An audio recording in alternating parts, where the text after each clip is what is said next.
Hello, everybody, and welcome to the pilot episode of the Palscast, where we stand for 100% disappointment. Um, I'm your host, Yalorda. Duh. Wait, yeah. What?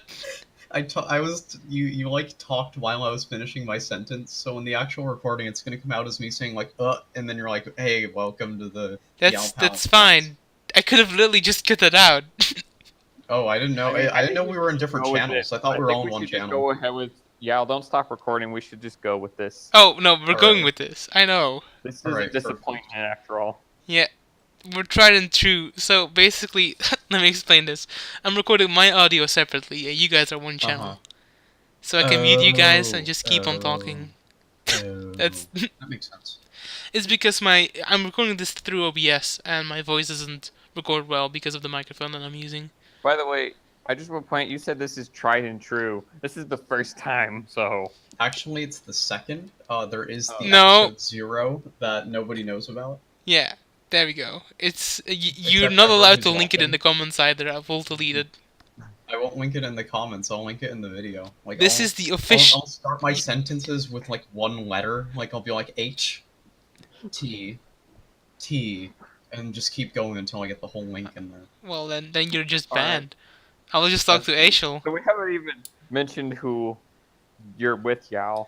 Yeah, we have mentioned it. We have Ren, the one that speaks over me. And then we have Yo, you, yo, yo. Ashel. I'm Ashel. True Okay. Yalorda fans will remember me from Build Battle.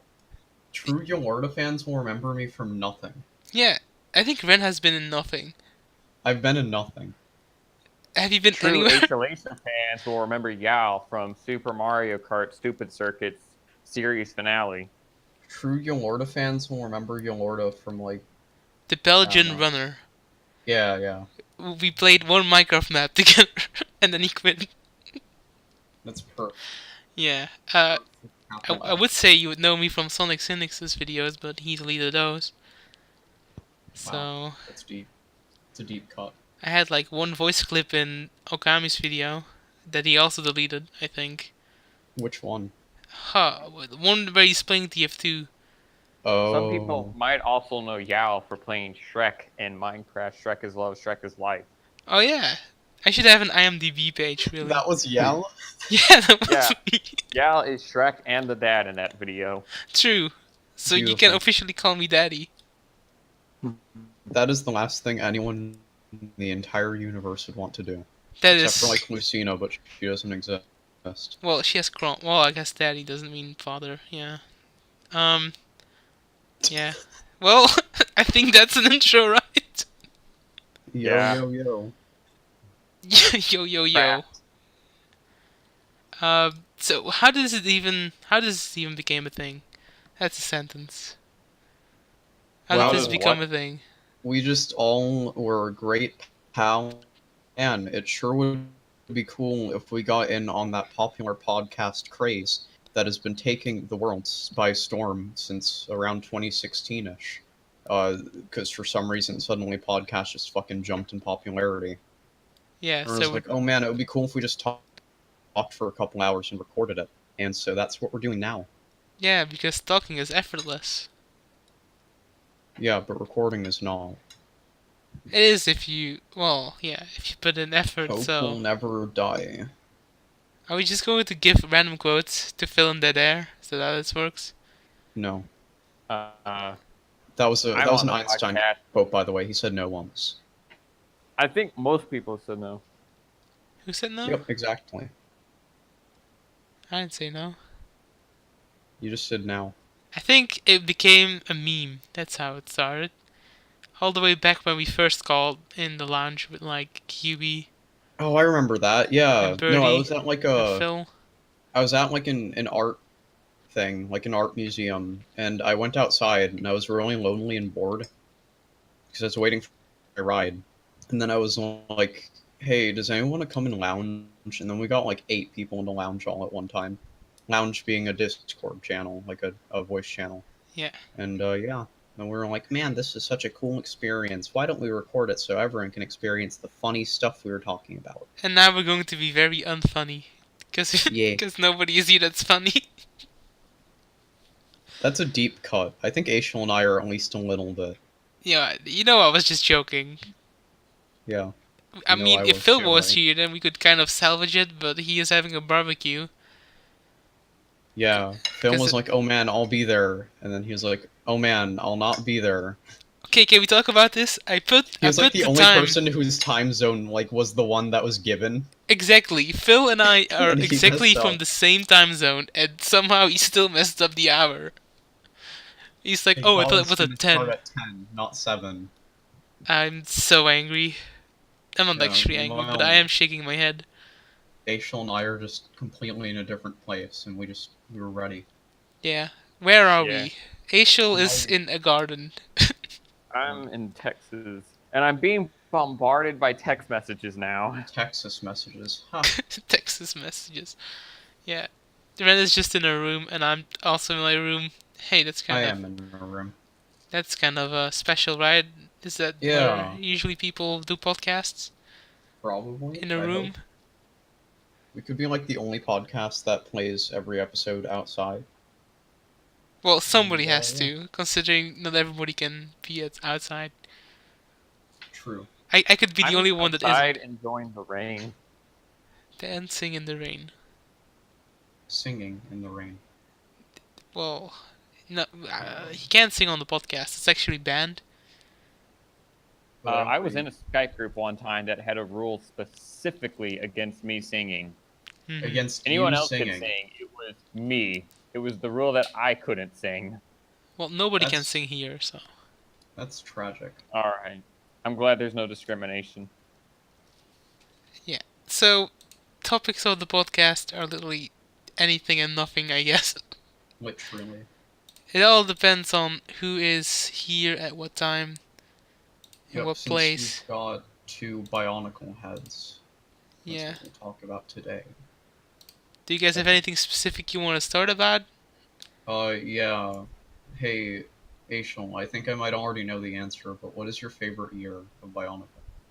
My favorite what? Year. Oh, 2009 for sure.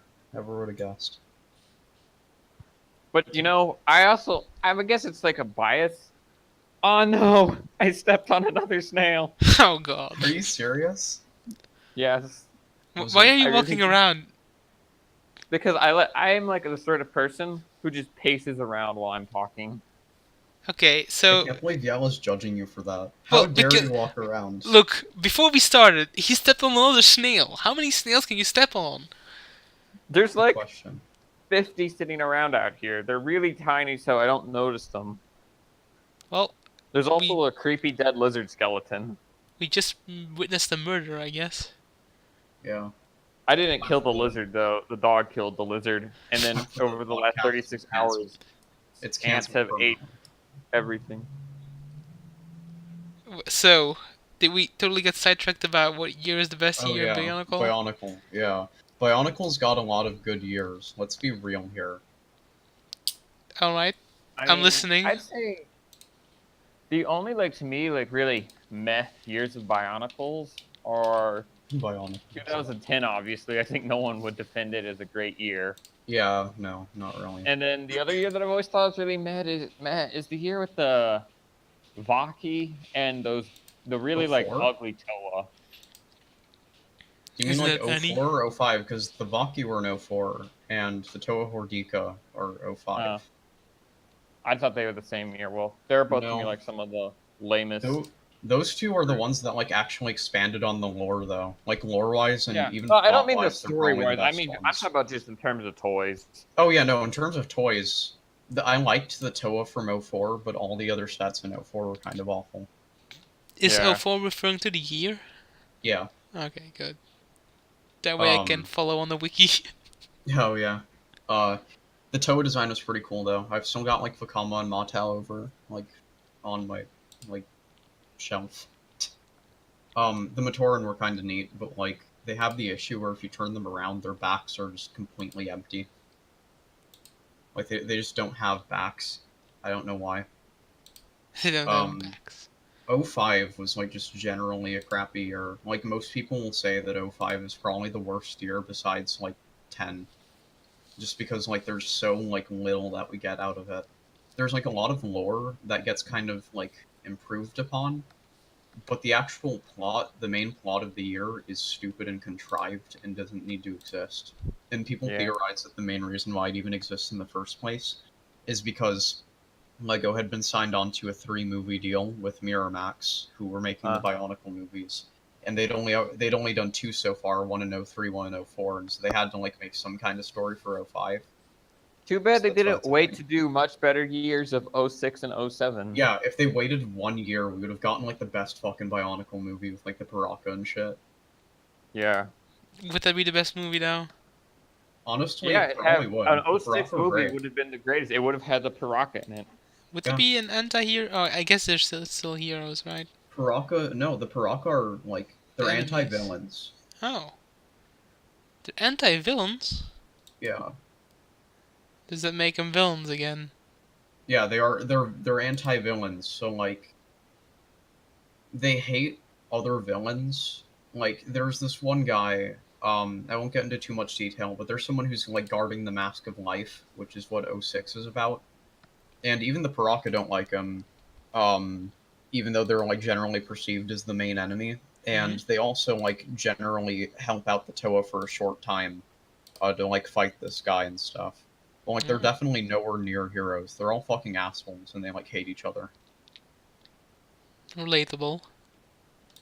Yeah, we're the Paraka, the Yal Paraka. Okay. We have seen all of the movies, right? Yeah, we have seen all of them. Except, wait, did we watch Legend Reborn? I don't think we did. Is it the one with the spider as a shield? We watched that one. We watched all of them, yeah. Oh yeah, we did. Never mind, I forgot. I was We gonna watched say my the favorite 2009 hero is, one, which is pretty much nothing but me criticizing how dumb it is. Well, Isn't it is dumb, so like there's a lot to criticize. I Yeah. was gonna say like I really enjoy '01 for like a year. 01. Let me Yeah, see 01. That's the first year. Oh, that makes sense. It's actually easy kind to of, like, follow. it's partially nostalgia bias, but like also I really love the super mystical vibe that they give everything in '01, and they handle the atmosphere really well. The Motunui online game is fucking great. Dude, Yeah, we gotta play Bionicle through that Online. sometime. We gotta do a Yal Pals Let's Play of fucking Motunui online game. Get Yal into the lore. We gotta fly to Belgium and do live Minecraft. I mean, not Minecraft, Bionicle building sessions. Isn't Hell it yeah. the same? Yeah, Minecraft and Bionicle, it's basically the same. That's why we're all here. that's true. What? That's Let me pretty check the online game. I think I've played this online, yeah. You might have. I think you mentioned that you played the second one, which is kind of shitty. Could also be.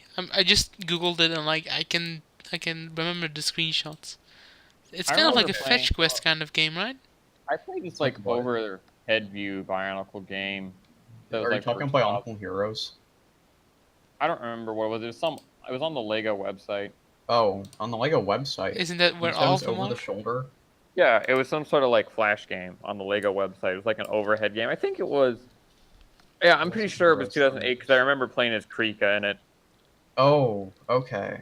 I was gonna say that was around when I kind of like dropped Bionicle briefly for the most part, and so like I don't know anything about what the site was like. Like afterward, I ended up, of course, looking back into the lore and the characters and the plot and all that for those years. But like for like '07 and '08, I mean, but. Mhm. I never like I wasn't like religiously going to Lego.com or Bionicle.com like I used to when I was younger. Yeah.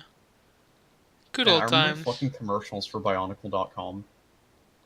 No, I Like didn't whenever you bought some of the sets that came with like little CDs, usually they'd have like a little commercial of like a kid running up to like a computer and like very furiously typing in Bionicle.com, and he like gets woke eyes or some shit. Wow. Yeah. Wait, so the Heroes game, is that a mobile app? You said? Bionicle Heroes is no, it was a console game. It's the last one as far as I know. Oh yeah, it's you from, played a like, 3DS 06. game, that's right. No, it's just a DS game. Oh, a DS It game. was DS and GameCube and PS2 and probably Xbox Yeah. and Wii. I I think it never was on played Wii. any of the like console Bionicle games. You I weren't only missing played- out on much. The only one that was like decent at all was Bionicle Heroes, and that one wasn't even that good. Yeah, I didn't really think I was missing out on much. I see old Bionicle games all the time at used game stores. Mm-hmm. There was one that I played that was on the fucking Game Boy Advance. It was like the first one. I think it's called like Tales of the Tahunga. And that shit was like bad but also great because I loved the music from it. And I loved the like that you could make your own custom like Takua, but like also why Takua. Takua. Actually, there might be a version of it on the Play Store. What? Bionicle Heroes? There is a Bionicle mobile game that came out for Generation 2. But I mean that's probably not what you're talking about. Maybe Bionicle will be like Transformers, and it's about to enter its Beast era. Robots in disguise. Transformers did the same thing Bionicle has done so far, where it had its first like decade of success. It was not quite a decade, but still a pretty long period of success that then petered out. Then they started Generation 2, but no one really liked it that much, and I stepped on another snail. Is this going to be the whole podcast? Anyway, so it continued on into Generation 2, but Generation 2 was kind of a flop. So then Transformers was revitalized by the Beast era, so maybe Bionicles is about to experience its own Beast era. I think Bionicle is dead. Probably. I think if LEGO wants to survive, they should just stick with licensed, like, properties. Well, that's what they're doing already. I know. Like, besides licensed, all they've got is, like, Friends and Ninjago, which are doing really well. And City. Well, yeah, but City's, like, a thing that's been around for, like, yeah, I don't know, a decade and a half. Okay, guys. Sorry, let me sidetrack a little bit. So I was looking up Bionicle games on the App Store, right? Uh-huh. And I came across a game called Macecraft Pixel Heroes. Okay? So that sounds like a Minecraft game, right? Yeah. So it's basically... I'm going to send a screenshot, so don't worry. It's basically... Is this all, like, in Dutch, or...? No. This is just from the Google Play Store. The Palscast, there you go. Google Play Store? No. Maybe. I don't know. No, it is not. So it's basically just Minecraft Steve models with all of the superheroes on it, right? Yeah. But then top left is just Luffy from One Piece, so it's basically just Rem. Yeah, I was gonna say it's just Rem. Just Rem. Fucking Rem. I can't believe it got there. Remiax. Remiax. He streams on Twitch now. You would know him from the Campai opening video. Classic Rem. Yeah, I'm happy for the good game with good control. And Tahi FGHCHA FHD FNJHD. That sounds like a YouTube channel. FNJHD. Kind of. Alright, well, thanks. That's my new YouTube channel. But that's really every single review on the App Store. It's so like not a real review, you know what I mean? I feel like no, I don't know. Whenever I read a review on the App Store, it sounds fake. Because the first three will all only be like, "Oh man, this is so useful, this app, you should really install it." Or it's something like this, where it's like, clearly something's wrong with the person. Most reviews, you can look at like almost any review for any app and tell it's some employee who wrote the review. I wonder if you could like get at the actual reviews. It's just a bunch of people shit talking it. Oh yeah, no, that's how shit goes. I mean, if people didn't do that, then every fucking app on like any app store would probably just be like 3 stars on average instead of like 4.5. Kind of like how it should work.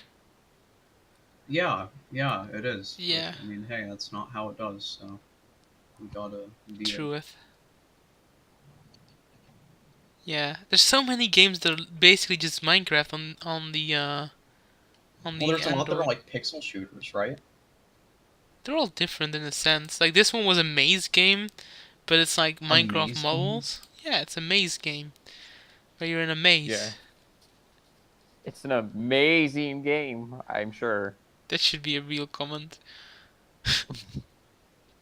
Honestly, like one of us should just download it just so we can do that.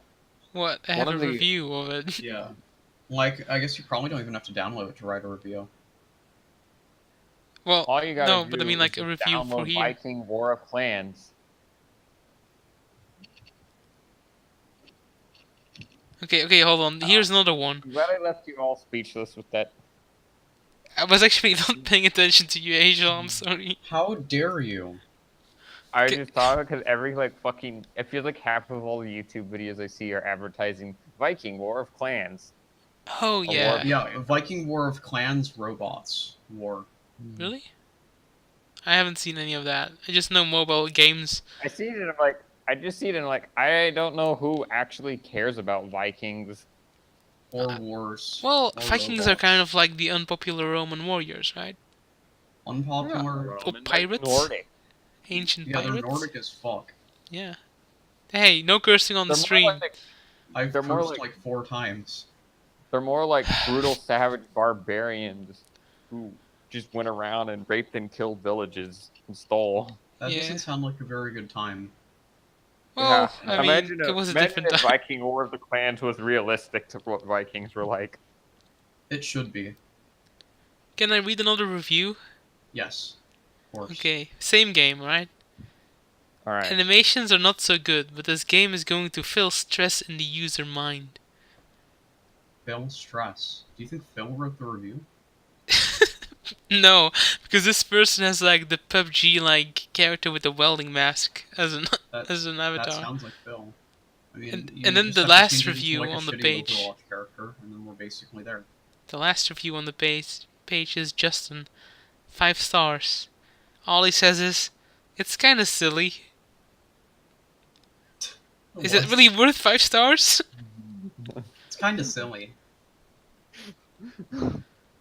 I think I could dedicate a whole like subsection next time, just reading Just to reviews. Yeah, Yeah. no, we totally could. We could just find like shitty apps to. Oh, those are plenty. I didn't even look and I found one. Because they don't do like quality control on that. Well, you know what? I found another one. I'm just going to read the title, nothing more. We're like jumping off of this. But Damn. hold on, let me re-Google it. So there's another Macecraft game. It's called Macecraft Girls and Boys. Oh. Girls and boys. What the heck is that? It's Why gross would you and name it? That heterosis- doesn't even make any sense as a game. I can't figure out what that would mean. Yeah, and if you like look it up, all of the pictures are literally just a Minecraft map with skins. Like there's Captain. No, is it Marvel? I think so. I thought you were gonna say Captain Sparkles. No, I was like, actually, no, it's the other one. The one from, come on, from Batman and the one stuff. From... You know, the what? ones that aren't going well. Wonder Huh? Woman? Yeah, there we go. Wonder Woman! And then there's Pokemon Turning Red in the background. It's kind of silly. Let me just take a screenshot so I can put it up on the stream later. Oh.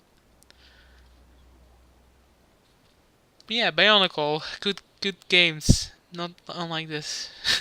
I mean, the Bionicle games are not very good mostly. It's Eh, the Monog, the Montanui Online game, is hailed as like the one actually genuinely good Bionicle game, with all the other ones either being like mixed or like just shitty. So yeah, you know, that's how it be.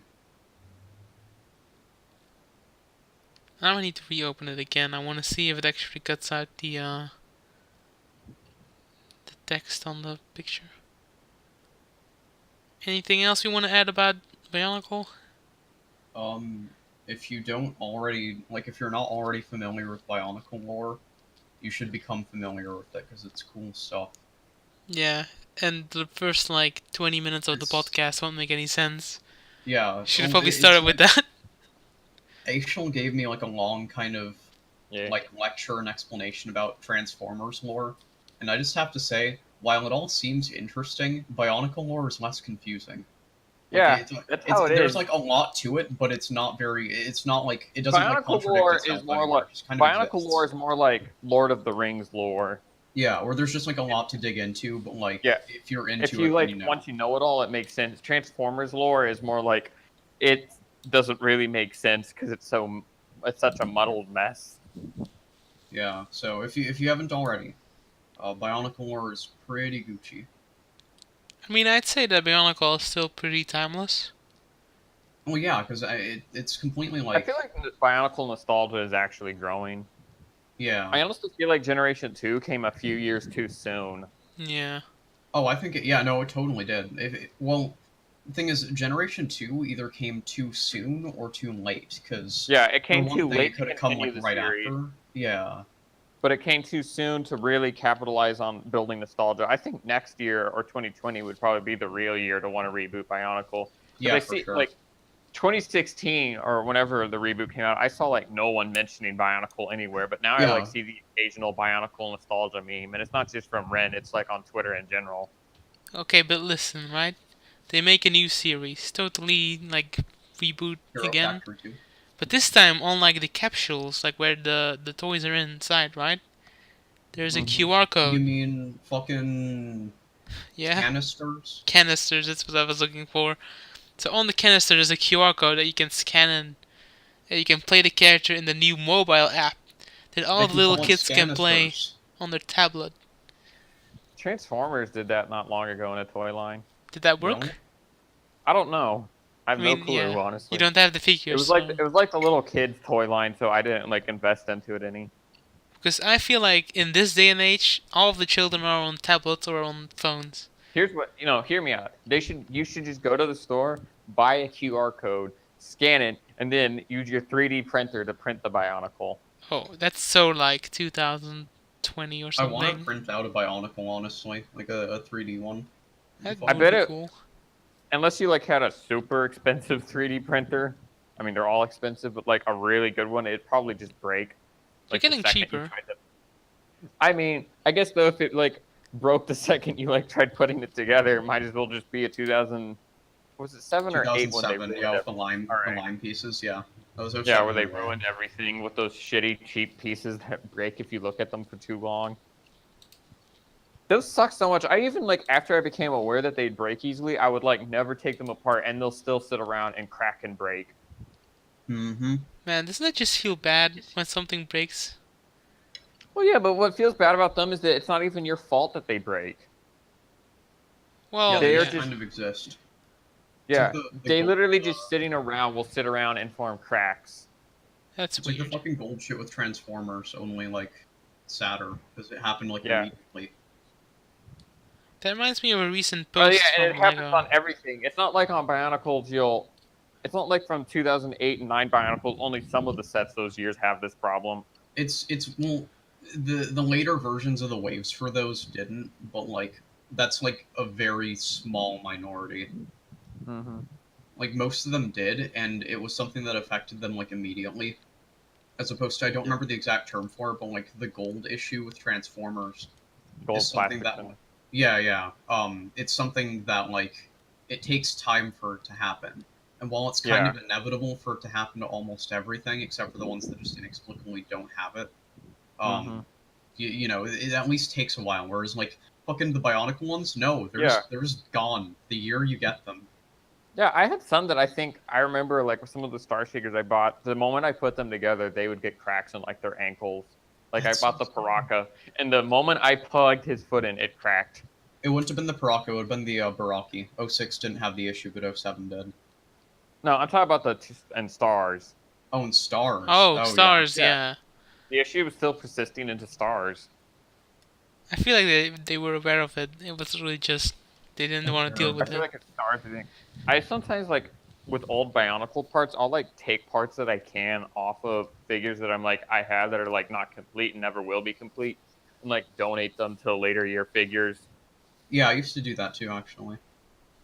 Like I have a Tarduk who's like the green little Agori guy from 2000 from Blatorian, and like all his like hands and feet. I can't remember what those pieces are called, but it's like the standard little Bionicle piece that Yeah. you put like the pin through and the ball joint into. I like replaced all of his because they broke. He couldn't even like sit on them; they just fall off.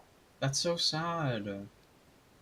Actually, but I have one thing, and that is for whatever reason, and God bless his soul because he's my favorite Bionicle ever, but my Strack has somehow never had any significant cracks. Like he has a couple, but they don't ever get any worse. It's the power And of they love.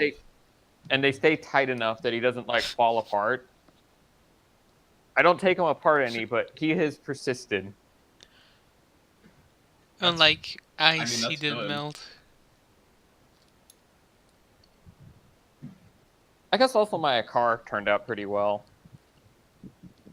Who's a But I car? can't say that he was the fire guy from the movie we watched. Oh, I see. And Strack was the guy who we fought who tried to kill him in the movie. Yeah, that's the ice guy, right? Yeah. Okay, good. Because I made a nice joke, but nobody picked up on it. I did, but I didn't want to say anything. Oh, I see how it is. It's my podcast. You shall laugh at my jokes. Wow. No, it's fine. Takua. Takua. Honestly, I don't even know in what state my Bionicles are in. Is that sad? Yeah, it's pretty sad. They're just in a box. The problem is my brother went back and he rebuilt all of his Bionicles. Mm-hmm. Which means that whatever is left is going to be all of the leftover parts he didn't need. Which means that I can probably only complete like 50% of mine. Yeah, just make custom Bionicles. Make them mob. This is like, I feel like right now, I've thought about it, I feel like now is the time to invest in Bionicles because they're still cheap, but I bet in a couple of years they'll be way more expensive. I think I am done with Bionicle. I wish if I had like... One is never done with Bionicle. If I had just like $500 that I could just spend on anything, I would probably spend it all on Bionicles and then just like wait till they're worth more. Yeah, no, for sure. Yeah, that's not me for sure. This is literally me. If anything, all of my toys are probably just going to go to my children. If that ever happens. Yeah? Having children? Who knows? Maybe you'll adopt. If I don't have like children, True. I just want to be like the cool uncle to like my future nieces and nephews because one of my sister. Does adoption count as having children? I guess not. Yeah. Yeah? I mean, it's not like the same. You're not like birthing children, but like I don't think you could do that anyway. Yeah, I don't think I can. I haven't tried, but I don't think it's I wonder possible. how many children like wonder if men can like give birth and like have a baby go through their dick. I don't. You know what? Let's not talk about that. Yeah, let's not talk about that. When men get pregnant, the baby develops in the balls. No, oh no. We ain't doing this. This is all right. We're a rated G Palcast. That's why I've sworn several times. G for Ganondorf. Yeah, G tier. G for Gucci. Gucci. I don't say that word. That's probably the first time in my life I've said Gucci. Well, aren't you glad? Okay, no, I said it making fun of like Gucci glasses before. Well, yeah, those are like the freaking like window things, right? How do you want to call that? Striped? You mean ladder shades? Yes, that's it. No. Yeah. Oh. I don't know fashion, so... How dare you? Yeah, I couldn't care less, to be honest. As long as somebody looks like semi-decent, you know. It doesn't take much to look semi-decent. That's fine. Does it? Yeah, it does. I was sad because yesterday I thought I was looking. I like had a pretty good like outfit I was wearing, but then I like went outside and got wet, so I wasn't able to take a picture. Nice. And post that dank selfie. Well, it's so tragic. Yeah, it is a true downfall of an otherwise great day, I guess. It's the folly of man. It's the duality of man. Whoa. Yeah, now we got deep. Well, this is like the Dark Souls off. I wasn't gonna say that. I was gonna say. You always say that. It's like This is like the Bionicle 3 Web of Shadows of podcasts. Oh. Wow. That's very... I don't know what this is, actually. I guess that would be just what it is, I guess. One thing that always bothered me was how, there was a Bionicle Web of Shadows, but there's also Spider-Man Web of Shadows. But where's that crossover? They should have done that. Bionicle Maze of Why Shadows. isn't there a Spider-Man Bionicle crossover? Yeah. Honestly, when? Let's be real here. Lego, when are you doing this? I'm talking straight to you, Lego. I know you're watching. When are you gonna do it? Yeah, we all know the CEO of Lego is Yal's #1 fan. He's that one viewer, He's along with Yal's dad. Caking. I don't think Caking is going to watch this. Caking better fucking watch it, or I will drive to. I think he lives in Georgia. I don't remember. Can we not dox people on the street? I mean, Ashel I mean, already I'm doxed guessing himself. that he lives in Georgia, which is just a state. Of mine? I don't know where Caking lives. Good. Let's keep. I Well, don't even know. we have I a don't even know map, if but it is Georgia. we It literally probably have a isn't. map with people on it. But I mean, like, I don't care. I don't. Yeah, care. one that I Caking want made. someone to know the yeah, specific the one that town I live Caking. in. But like, I don't care if people know I live in Texas because Yeah, it's like, but you said it out oh, boy. loud, which is different. In Texas, you can Yeah. you can drive for like 5 hours and you'd still be in Texas. yeah. Wow. Dude, if you drive from El Paso, Texas, which is the most western point, it is like 1,000 miles to the most eastern point of Texas. That's deep. No, El Paso that is wouldn't be closer deep. to El Paso is closer to Los Angeles than it is to the other side of Texas. Well,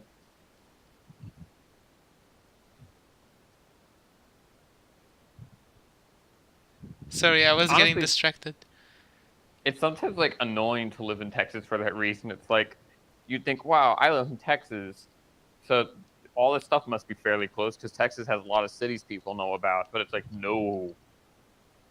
no, but with like 2 O's instead of 1. The way that Yeah. Ashel always describes it to me, it sounds like he's living in like this super small town in the middle of a desert. Yeah, I live in a small town in the middle of nowhere, and everything is too far away. It felt kind of like we looked on the map and it looked kind of fine. So I don't know. Maybe everything is just small in Texas- Belgium because it's Texas small. is bigger than every like European country nearly. Yeah, I wouldn't be surprised if it were. Like everything outside of like. I mean, other Russia. than like Russia obviously, but I think it's got more square miles or kilometers than any other country in Europe. Why is that? Like, why is Because there it's like cool. such an You don't mess emptiness? with Texas. It's basically like the talk later. I mean, not the talk later. The short version is just basically Mexico used to own Texas. When Texas was annexed by America, about to become its own country, America got to decide how big Texas was going to be, and America said Texas was going to be very big. But there's like a lot of nothing there. Why is that? It's just very I mean, infertile. what are you going to do? Just like, what are you going to do? Just cut out the nothingness of Texas and just say it doesn't exist and say this is Texas now? I mean, Yeah, like how No, the fuck but, how do like- you do that? Like if you did that with like every state and every country, like we wouldn't actually have like Yeah. fucking anything. Russia would like shrink down from the largest country to just being a tiny speck. that's not what I mean, but I just don't understand how there's still so much like wasteland. You think that people would Well, it's just, like- expand? It's because like the towns suck. Okay, nobody Like, go wants to a live there, small I town guess. and everyone wants to live in the cities. And for good reason. They suck. The towns are not fun to live in. So I guess slowly those will expand and fill in and get closer and closer together over time. Yeah, there's 2 cities in Texas that are like Fort Worth and Dallas. They're right by each other, but they're practically merged into the same city at this point. They've grown so much together over the years. Yeah. I guess at some Like, point there will used be to, less if you drove wasteland. from Fort Worth to Dallas, at least there was some point where you drove out in open country, but now that is not the case anymore. It is basically you just drive through a city all the way. It's just a city with 2 different downtowns. Like I mean, a way that's to think of basically it. all of Belgium, so... I could hear myself for a second. That's weird. I could hear you too. That's really weird. How can you hear me? I thought I was the only one that could hear me. You mean people can hear me speak? Yeah. No. No, what? Wait, no, yeah. I mean, no. Make up your mind, Yal. No, I mean, Alright, yeah. guys. I think we should start talking about the video game, to do the generic part of every podcast where we talk about the video games we're playing. Because we're all goofy gamers, am I right? Well, Yeah. Goofy Goobers, TBH. I'm a goofy goober. Who wants to start? Yeah. How about you, Yal? Okay. So let's just see what I. Well, I guess Octopath Traveler is still kind of fresh, right? Still have to finish that up. It's as fresh as Ashel. the octopus they serve at the Chinese buffet. Big if true. Yeah, kind of. Ashel, do you know what it is? Octopath. It's an RPG for the Switch, and that is all I know. Okay, cool. So. That's all you need to know. Well, okay, okay. Podcast finished. That's all you need to know. All right. So basically, Octo is in the name, so it's about 8 characters, and basically, it's not like you choose one, but it doesn't actually mean much other than they're locked to your party. And you basically go through the 8 stories. They all have 4 chapters, and they basically finish up.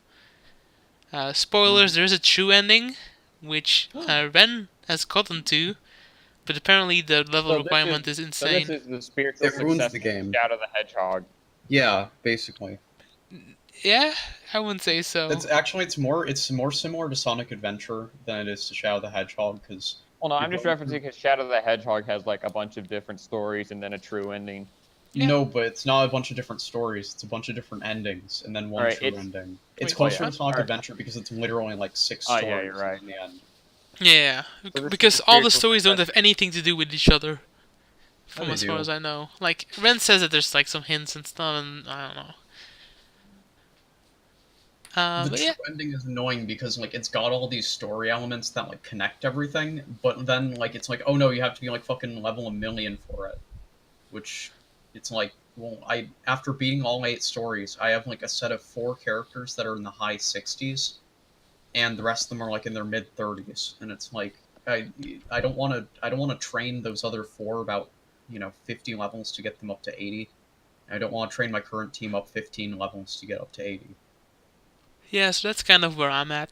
So that's something I still have to do. Still have to do some grinding, some final chapters for some dudes. Don't do it. It's not worth it. Don't grind. It is worth it.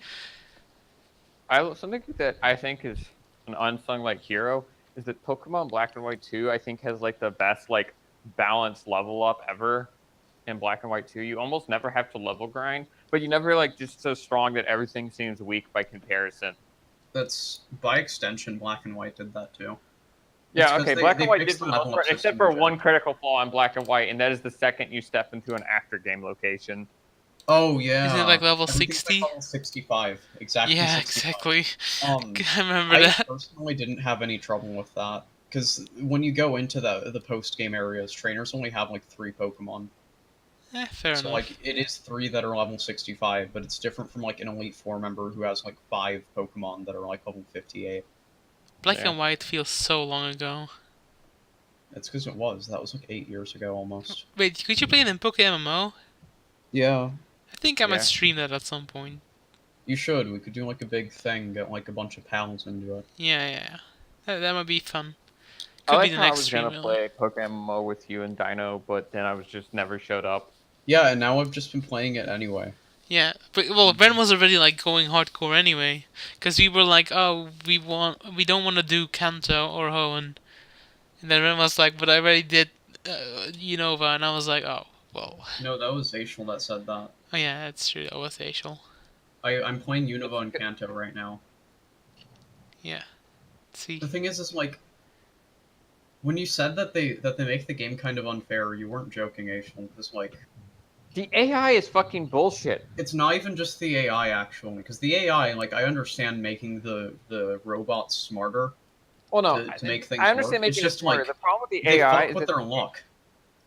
Yeah, and the AI does basically things that it knows things that it shouldn't get to know. Yeah, no, it's not even like at that point it's not really AI. It's just kind of like cheating because there have been times where like.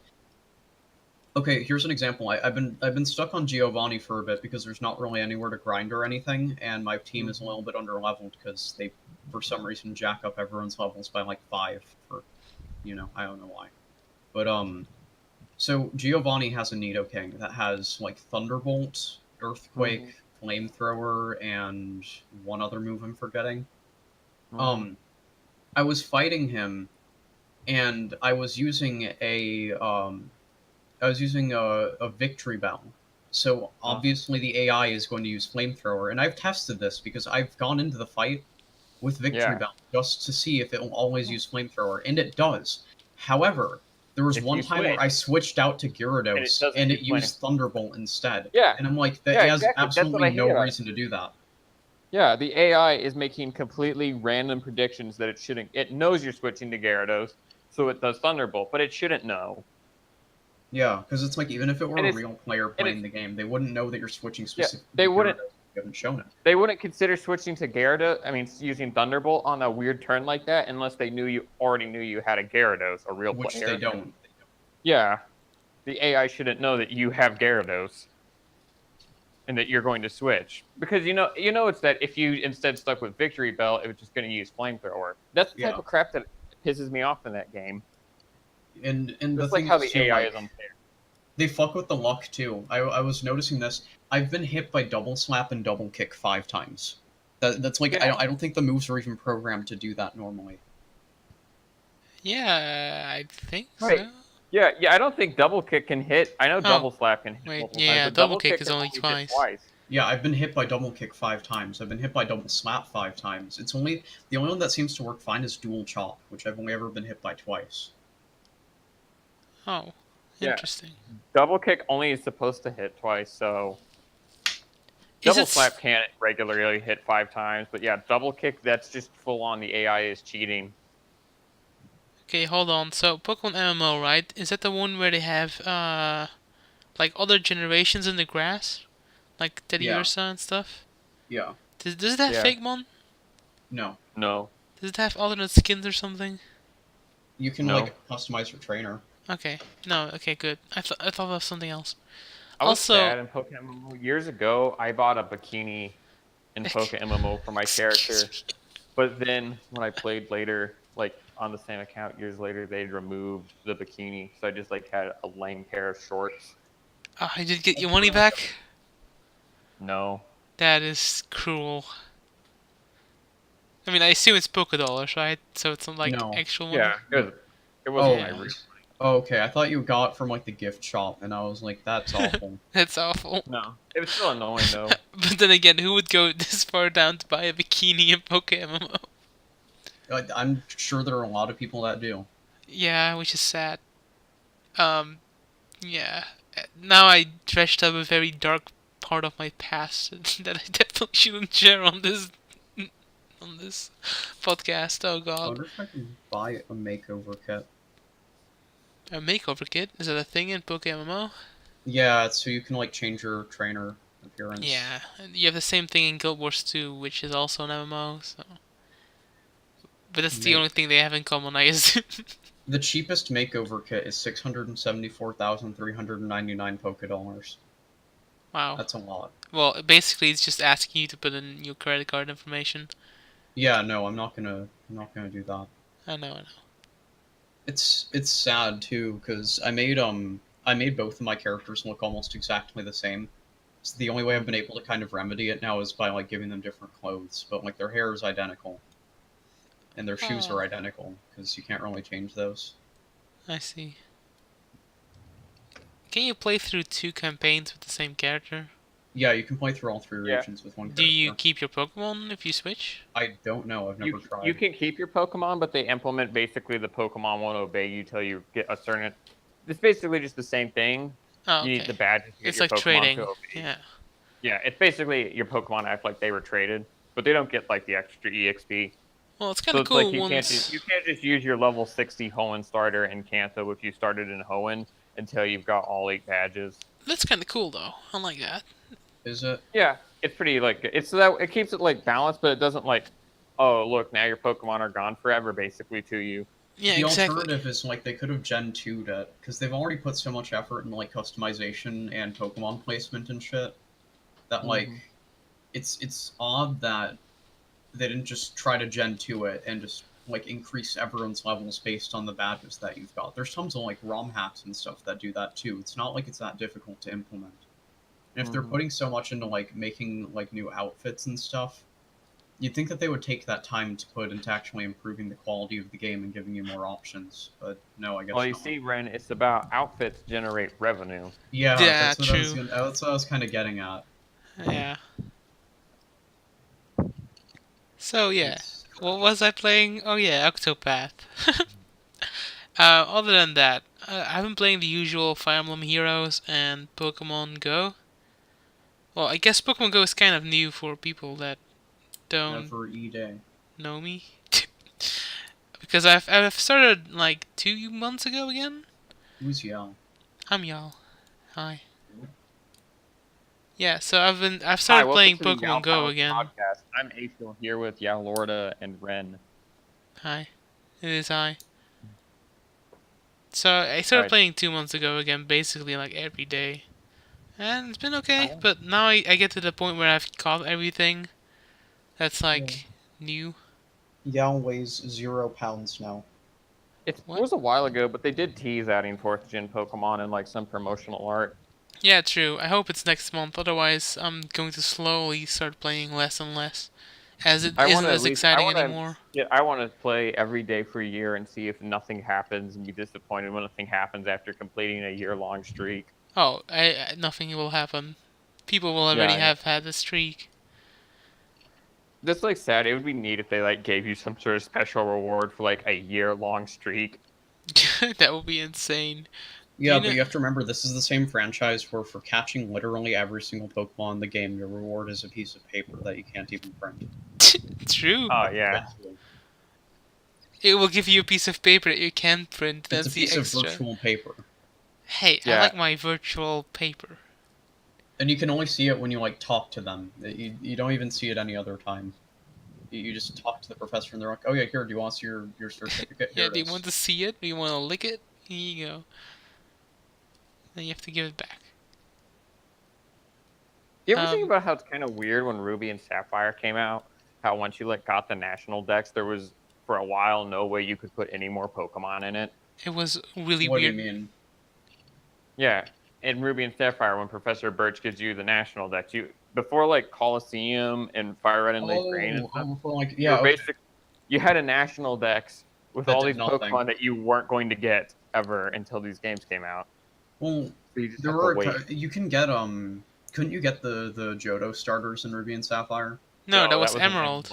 That was Emerald. That was like a thing they added to Emerald. They added the Johto starters to Emerald just so you could get every Pokemon without using Colosseum and XD. That's Wait, what? Sad. Still are some legendary. Could you get every Pokemon though? I feel like that's untrue, actually. Well, you couldn't get Celebi. Well, Celebi. Yeah. You straight up couldn't get Celebi like at all if you lived in America until like Gen 4. I know there's like the hidden cave where you could catch like Smeargle. No, you can get. It's actually weird. I've like figured it out. Gen 3 is the only generation, well, previous generation, where it is still possible to complete the national dex, even though like the events are over and stuff. Because you can get Ho-Oh and Lugia either through mixing records with a copy of Fire Red, Leaf Green, or Emerald that did the Ho-Oh Lugia event. Well, that's it doesn't really count. Or you could just get them from Colosseum and XD. No, I'm talking about catching them. Not just like trading. Yeah, I don't know. Because basically there's event items that you can mix records with in Ruby and Sapphire and Emerald, and that like gives you key items. Yeah, but that might be like an option for you, Ashel, but I think it's highly uncommon over here. I'm talking about an extremely difficult hypothetical scenario. Be to catch a legitimate Mew in 3rd gen. Very hard. Sure. You would have to find an event Japanese copy of Emerald that has not mixed records too many times, that had the event in that file, has never been deleted, that has the event item. A Japanese one? Because the Mew event was never distributed in America. Yeah, it was. No, it wasn't.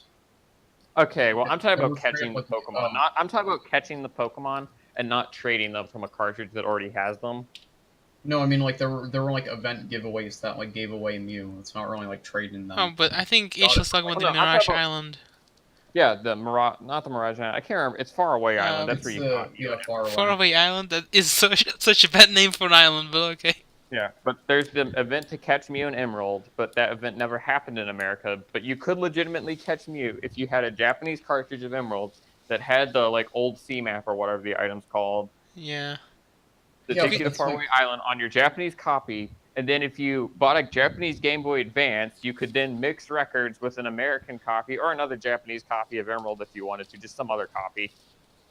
You could mix records with that, and then you would have also on your copy of Emerald the map to get to Faraway Island, and then you could go catch Mew. But all you have to do is just find a really rare Japanese copy of Pokemon Emerald with the Mew event item on it still. Okay, but like, how is that exclusive to Gen 3? Because Gen 4 had every event from Gen 3. Like, it had everything available from 3. Yeah, well, okay, but what I'm talking about is I'm talking about still being possible to this day to do. Yeah, it is. Because you're going, like, on a technicality, if there's a cartridge that has had the event, which you could say for, like, literally anything else, then you could just give it. If you mean, like, actually catching them, you can't do that on this one cartridge. Well, yeah, I don't mean catching, but I mean, like, through a series of catching. I mean, you could still do that in Gen 4, too. Can you mix records? I don't think you can. Huh? You can't get Arceus in Gen 4 legitimately anymore. It depends. It really depends, because, like, if the criteria is purely that you get some kind of, like, event item, you straight up can't do that on one cartridge anyway. But, like, if it's something else, if it includes giveaways, then, yeah, you could get everything in Gen 4 as well, and in 3, all in one cartridge. Wait, I'm confused. Because, like, you couldn't get Jirachi in anything besides Ruby and Sapphire, but you couldn't get Mew unless you had Emerald. Oh, yeah, well, I'm talking about just through the main generations of the main series games. Then, yeah, you could do the same thing with 4. I feel like we've tangled ourselves into this. You could only get Arceus from events that are no longer, like, you can't... Actually, never mind. You could do Gen 4 legitimately, because you could do the ludicrous task of hunting down the event cartridges that were issued to GameStops. Exactly. Can I have a racist Gengar, please? I guess that would probably make then Gen 5 is the only, well, not the only, but the first generation where currently it is impossible, and it'll probably always be impossible to catch everything legitimately. I'm pretty sure it's like that in Gen 6 too, and 7, because they removed events like completely. It's all just giveaways now. So if you miss it, then you just miss it. It's so bad. Yeah. I don't like it. There's no like mystery or anything to it. It's not even just that. It's that there's like no. It feels like the legendaries aren't even important because there's no event associated with them. Their presence means nothing. Yeah, it's just here we got a shiny new toy. I always like felt sad when they like this is like the sort of thing that's like the selfish collector in me. They like felt sad during like Gen 6 or 7. I can't remember which generation where they slowly like did events or like giveaways for every like rare or legendary Pokemon because it made the ones I have feel less special. That was 5. 5 is where it started. Alright, because you know, like I got like Meloetta when that event happened, and then it was quite a while before there was any event for Meloetta again, so I felt special because Meloetta was a Pokemon not that many people had. I have a story that I'd like to share. I was gonna say, like, I think the last event was Victini. For that, we haven't had anything. Alright, well, what's your story, Yal? Yeah, do it, Yal. Yeah, so back in Gen 4, I think it was when Platinum was already out. Mm-hmm. You know, events in GameStop and stuff are very common, right, over there? Yeah, usually. There's only like one store in Belgium that gets like those kind of deals with Nintendo where they can set like a terminal or like, you know, the event cartridges. So I went over there for Shaman, right? And we went there like 3 times, and every single time it did not work. Like the terminal was broken, and they didn't redo the event. So my father actually mailed to Nintendo, and we had to send up our copies of like the games, and they would put the Shaman event on there, like with a letter. And that's how I got my Shaman, through mailing Nintendo. Kind of I got my Shaman through dumb luck.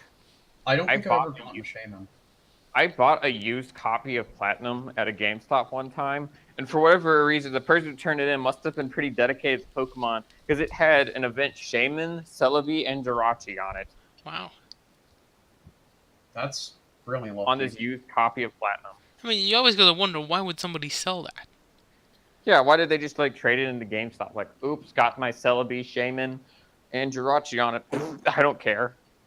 Actually, I once lost my level 100 Kyogre and Latias, and shiny Hariyama and Blossom by deleting my save file of Colosseum.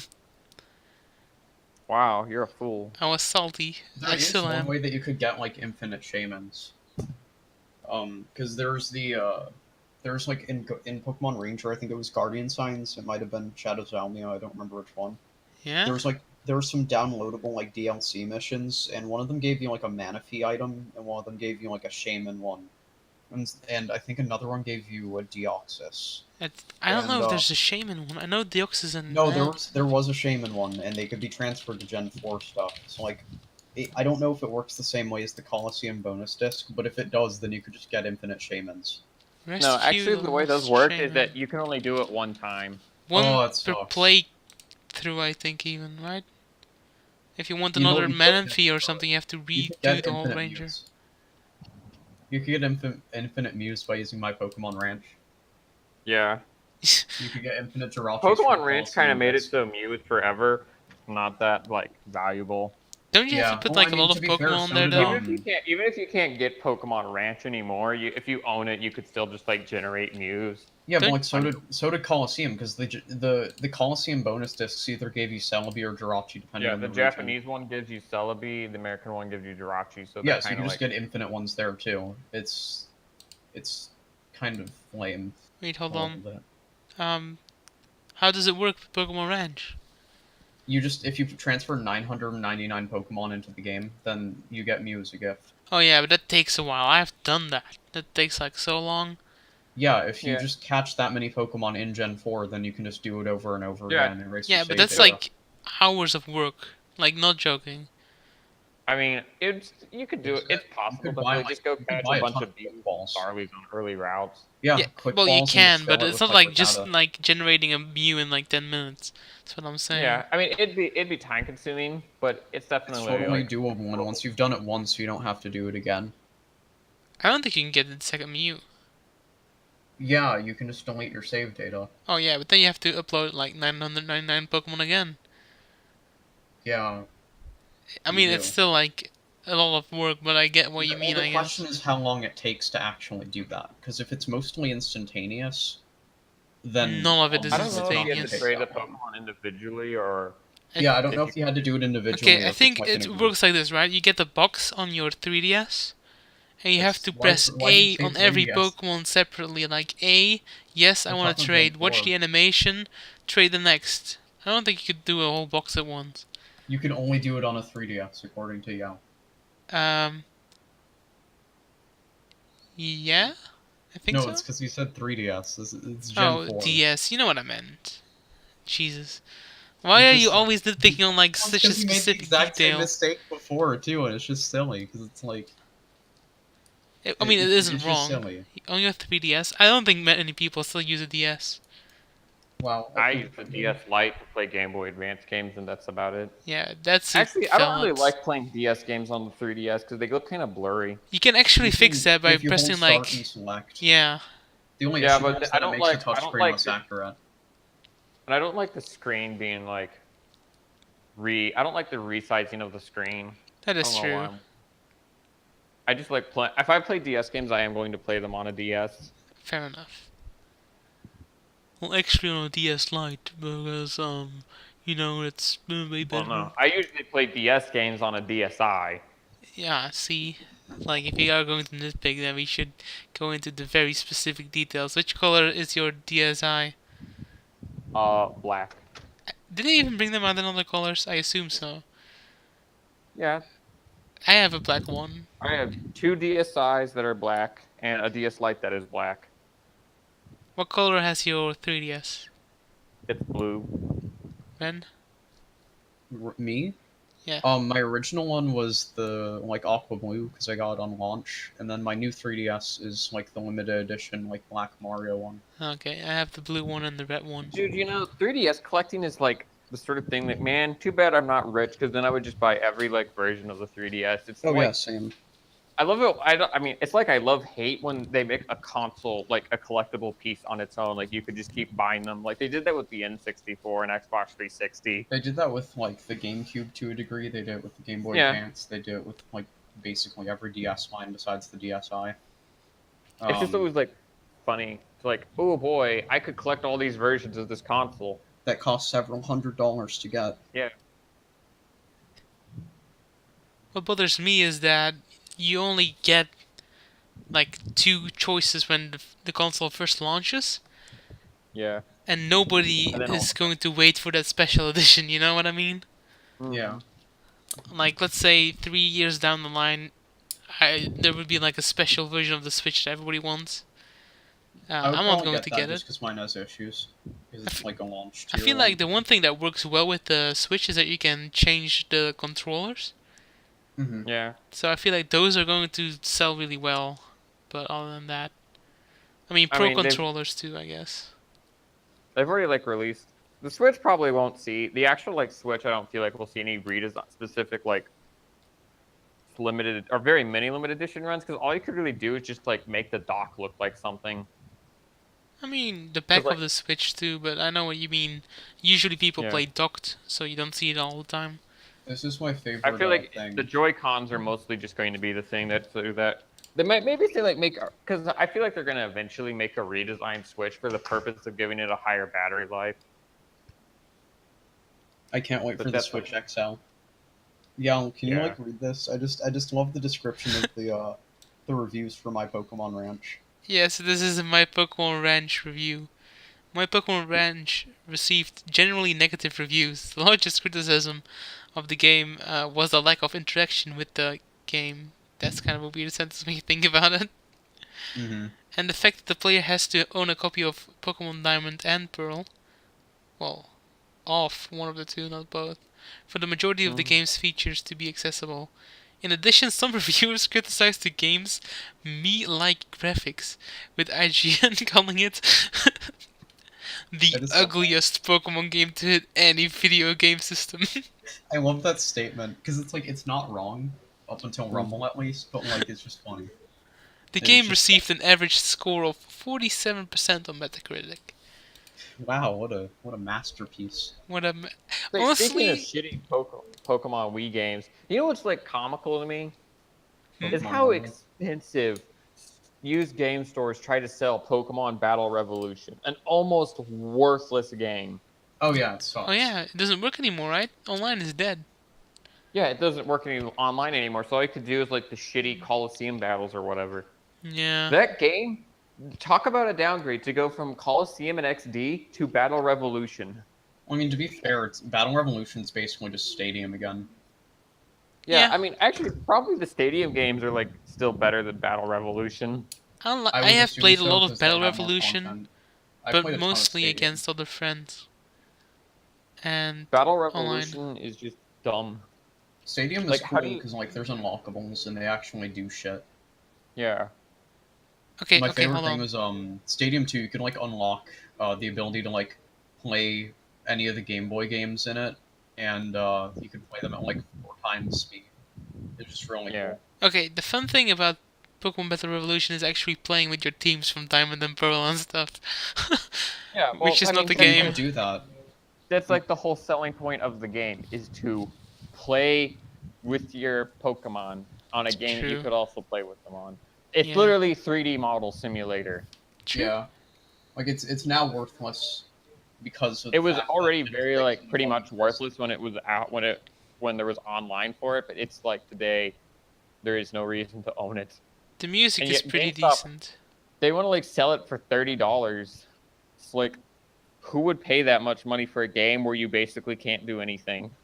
At the very least, I would assume on launch that it at least had like, you know, some meaning in that Gen 4 lasted for like a really long time. Yeah. True. So like at least it had longevity there, but then like after that, like why would it? Even like when Gen 5 came out, even if it wasn't 3D or anything, like there's now all this stuff that people have moved on to. So like who's gonna actually be playing this Gen 4 game anymore? I know who's playing it. Freaking Twitch plays Yalorda. Pokemon.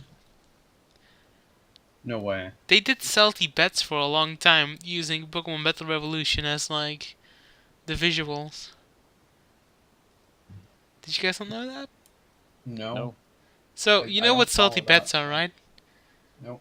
You No. get a certain amount of currency in the Twitch chat, and you can use that currency to bet on either Team Red or Team Blue, and you know you can vote on a move, right? They all have like buttons assigned to them in Pokemon Battle Revolution. So like it's basically Team Red against Team Blue, and at the end, the team that wins gets like double the money back, and the other team loses their money. It's very popular in like fighting games, salty bets. Like Street Fighter, two bots against each other. So yeah, that's where they still play Pokemon Battle Revolution. I like the Wow. explanation All of right, Pokemon I take Battle it all back. Revolution. Pokemon Battle Revolution has a reason to exist. Yeah, Twitch plays Pokemon. What? That's it. And also the announcers are really cool. Or is it just me? They did that in like Stadium already. I like this description though, as Pokemon Battle Revolution received mostly negative to lukewarm reviews, which eventually led to the end of the game's production. Wow. Yep, the game lacks many features demonstrated in previous games such as Pokemon Stadium and Pokemon Coliseum, notably the RPG mode. The multiplayer and online battles were also criticized for lacking features such as tournament play. Wow, it's a tragedy. Yes. Yeah, see, even when it was like came out and it had relevancy, it was a downgrade. Yeah. I don't know. I spent many a days just battling randos online, sitting in my chair, old sofa. But that's just me. I understand that it's a very flawed game on like the features perspective. I mean, it's the sort of thing where it goes into like you can subjectively like something that's objectively bad. True. Like I feel how like a lot of games Panther. have their purpose, and if you view them from that purpose, it works. If you know what I mean. Like, sure, I want like my next Coliseum. I'm looking at like the list of the starter Pokemon for this too, and it's kind of silly. Everything's like a middle evolution, but for some reason you've got like Pidgeot and like Rhyhorn. Yeah, that's always weird. Yeah. No, like everyone's like a middle evolution, but like you have fully evolved Pidgeot, completely unevolved Rhyhorn. Oh, Pidgeot. Yeah, Pidgeot. And you also have Dragonair alongside a bunch of like random starters instead. And it's like why would anyone pick like the female player, because they're gonna get like crappy Pokemon. I think Pidgeotto and Pidgeot's names were swapped, probably. Yeah, I know, right? Because the long one is the middle one. Well, there's also the whole like Venonat Butterfree. Oh yeah, I totally subscribe to the Venonat and Butterfree were supposed to be the evolutionary pair. Yeah. But then the sprites like got placed in the wrong place, and once they had done that, it was like, oh, we can never change this. You know what I subscribe to? Yalorda.com / user slash YouTube. I also subscribe to the theory that Flygon and Salamence had their names swapped accidentally. Why is that? Yeah, because there's because Bagon Bagon dreams of flying, and listen to their names and notice Bagon, Shelgon, Flygon, and it God, how did that happen? And then Salamence doesn't exactly like line up with Trapinch and Vibrava, but I mean, it makes more sense if it was Trapinch evolved into Vibrava, evolved into Salamence. Dude, but that is... It's Bagon, Shelgon, Salamence, but it'd make more like sense if it was Flygon, and again, because like Bagon's whole Pokedex entry thing is it dreamt of flying. Yeah. You just blew my mind. I didn't know that. No, I've thought about that for years. It's like, it's just weird because it's this naming convention, and just suddenly it's like, now we'll just switch it to the other dragon like counterpart. Because that's how I always viewed it. Also, Bagon had such a like specific place to find it. Why would you even do that in the first place? I honestly liked it more when like the pseudo-legendary was like some odd, hard-to-get Pokemon. I didn't like it in Gen 2 where Pupitar is literally so late that you couldn't even conceive using it for anything. Yeah, I mean, true. Not Shelgon's really, a bit you still late, have but the entirety of the post game to go through. Yeah, but you're not going to go through the like, post game there's at a level reason 22. why you're at a really low level when you actually beat the Johto League. Like, no, well, you can't get Larvitar till you go to Mount Silver, and you can't go to Mount Silver till you beat Kanto. Wait, really? I always thought you could get Oh, you know what? No, I'm thinking of never mind. No, I was thinking of a In completely Heart Gold and different Soul Pokemon. Silver, they corrected is you can get Larvitar Pupitar. Or no, yeah, it's Larvitar right before the Elite Four in the Yeah. Safari Zone. Yeah, no, I Safari Zone. completely But in forgot about Crystal that. Gold and Silver, you cannot get Larvitar till Mount Silver, literally right before you're about to fight Red. And who wants to go train like a level 17 Larvitar to a Tyranitar to fight Red? You know what? It's redeemed in Pokemon Go because Terminator is the highest DPS Pokemon. Dude, Tyranitar is one of the only Pokemon now that has been OU every generation since it debuted. Oh, apparently, okay, no, in fucking in Crystal, you could apparently get Larvitar in the game corner and Celadon, which is still Game kind of Corner. ridiculous, but like you Oh, can still yeah. get it. It's basically in Porygon's territory there. That is just that's a sucky territory to be in. I never Yeah, liked that. well, I never otherwise got a you'd have to Porygon wait that until way. Red. My father Let's probably did. He's crazy when it comes to such a thing. Where is this actually? Yeah, you're gonna have to invite your dad on as a guest. Oh god. He Generation can two. speak Okay, yeah. English, but not that well. So in Crystal, you could get Pikachu, Porygon, or Larvitar. And Larvitar was 8,888 coins. Wow. Well, To be fair, that's less than No, Porygon was before. no human has probably ever done that, given the fact that the gambling in Pokemon is basically the worst thing ever, and I do not miss the game corners for 1 second in Pokemon games. Wait, did you That's guys some have salt. the I was Voltorb really good flip? at the game corner. Back in Fire Red and Leaf Green, I found one of the machines you could actually just get a rhythm on, and so I got 300 coin, like 777s over and over again while I was just like walking for like So an hour.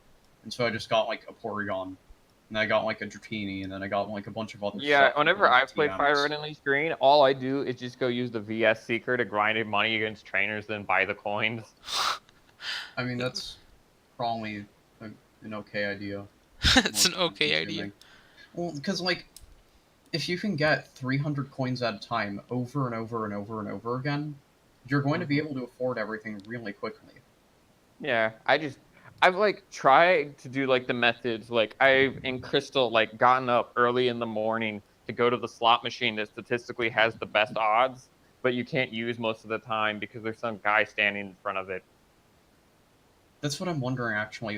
Is it, how randomized is it? Because with the Fire Red one I'm thinking of, like, I straight up had a rhythm for it. No, the different slot machines have different luck. Really? Well, okay, in Fire Red and Leaf Green, there is just the lucky one. And Gold, Silver, and Crystal, it's basically every time you boot up the slot machine, you have a chance to get the slot machine to boot up into lucky mode when the game mode boots up for the slot machines. And there's one slot machine that has a statistically higher chance for booting up. It has the highest chance for starting up in lucky mode. Oh, I was gonna say, like, I don't But know. that one I never used the normally slots in that. access. Fire Red and Leaf Green just has one that is just factually the most lucky, and it'll always be the most lucky. Oh, that's probably the one I used.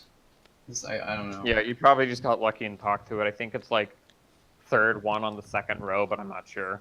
I'll have to look at a map of the place, actually. There went another snail. Actually, that's the snail I already stepped on, and I just stepped on it again.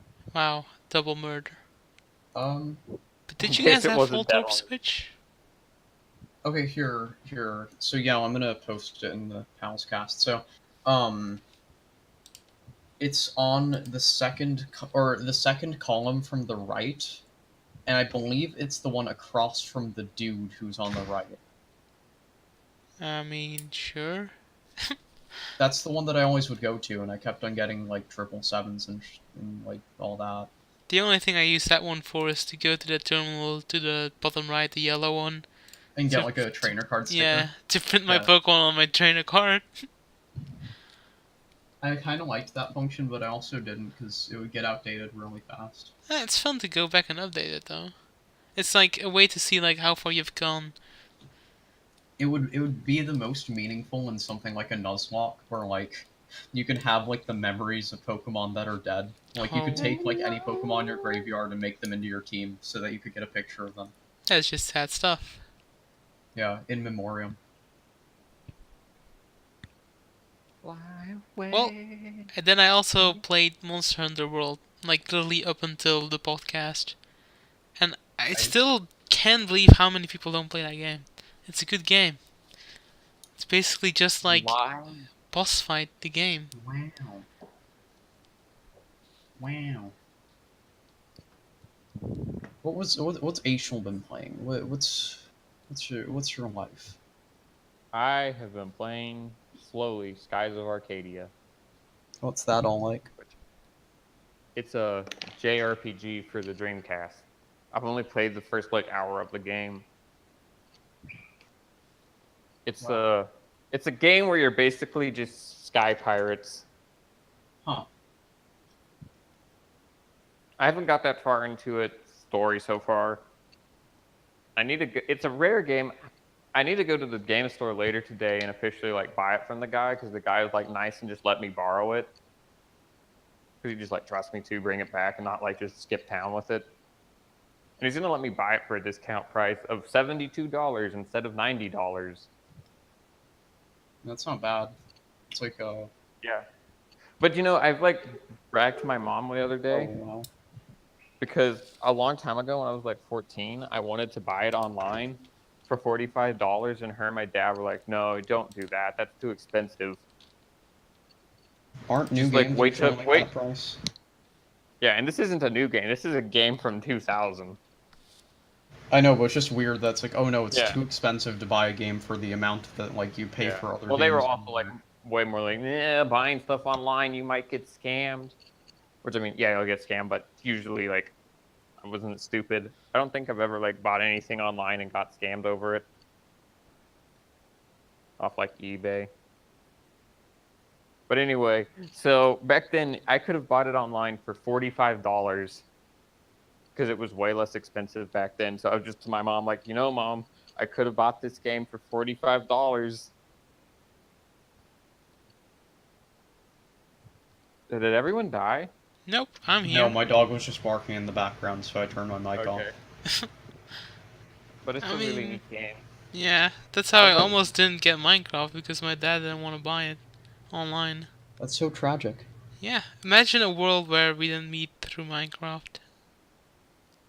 There's also a Minecraft. GameCube version of Skies of Arcadia, and it's probably a little better, but I'm just fucking Mr. Dreamcast purist.